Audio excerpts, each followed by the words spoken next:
नहीं, मुझे मुझे कहीं से नहीं लगता है, कहीं ना कहीं ये एक प्रेशर बनाने की बातें ये सब है। मुझे नहीं लगता है कि चिराग पासवान जी अभी, क्योंकि केंद्र में वो मंत्री भी हैं और साथ में रह करके वो 5 सीटें जीते भी हैं।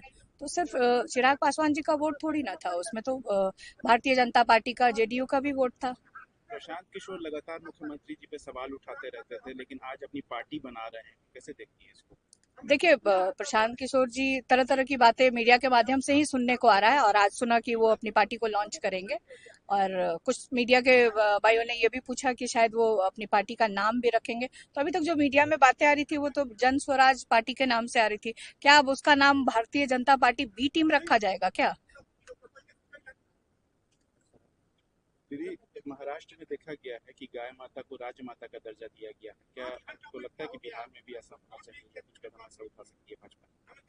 देखिए, गाय को राजमाता का दर्जा दे या किसी और चीज के दर्जा दे, एक तो गाय जो खुले में नहीं होने चाहिए, उनके लिए या तो सरकार या जो लोग रखते हैं, जो गौ पालन करते हैं, प्रॉपर उसकी व्यवस्था होनी चाहिए ताकि वो खुले में ना। दूसरी बात ये कहें कि जहां इंसानों का कद्र नहीं है, जिस देश में भारतीय जनता पार्टी, जहां इंसानों का इंसानियत का उनके लिए कोई नहीं है, तो वहां गाय की क्या बात की जा रही है? बाढ़ को लेकर के प्रधानमंत्री हो चाहे मुख्यमंत्री हो, आप लोग ये कह रही हैं कि बहुत डिले किया है और स्लोली उन्होंने इसको लेकर के कदम उठाया देखिए, है। बाढ़ बिहार के लिए कोई पहली घटना नहीं है। उनको पता है कि इस टाइम पे बाढ़ आता ही है, कोसी खास करके सीमांचल वाले इलाके में। तो सरकार को पहले से इसकी तैयारी रखनी चाहिए, ताकि जो वो इलाका है उसमें लोगों को असुविधा ना हो। तो देरी तो हुई है। कल मैंने सुना कि कल शायद मुख्यमंत्री जी ने सर्वेक्षण किया है। आप बताइए कि हवाई सर्वेक्षण से क्या होना है? हम गए थे, पूर्णिया गए थे, रास्ते में हम देखते गए कि बहुत विचित्र स्थिति थी। लोग मतलब ऊंचे स्थानों पर, कोई सड़क पे आया हुआ था, कोई बांध पे आया हुआ था। तो ये समस्या तो रहती है हमेशा, बट उसका देखिए, बाढ़ के लिए जब तक केंद्र सरकार नेपाल से और उधर से नहीं बात करे, उच्च स्तरीय इसका कोई एक कमिटी बना के कोई इसका हल ना निकाला जाए, तो हर प्रत्येक वर्ष बिहार में बाढ़ आता रहेगा।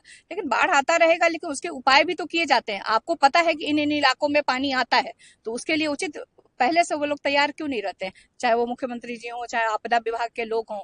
अभी मैंने सुना कि शायद उसमें सेना के लोगों को लगाया गया है। तो सेना का काम कुछ और है, जो आपका काम है वो कोई और कर रहा है। तो फिर आप किस बात के मुख्यमंत्री हैं यहाँ? तेजस्वी यादव ने ट्वीट किया है कि 2008 में प्रधानमंत्री को लेकर के बिहार लाया गया था जब बाढ़ आया था। तो प्रधानमंत्री झारखंड का दौरा कर रहे हैं लेकिन बिहार नहीं आ रहे हैं। देखिए, ये इस देश के प्रधानमंत्री जी आदरणीय नरेंद्र मोदी जी, वो सिर्फ चुनाव मंत्री हैं, चुनाव के प्रधानमंत्री हैं। वो चुनाव जहां होगा वहां जाएंगे।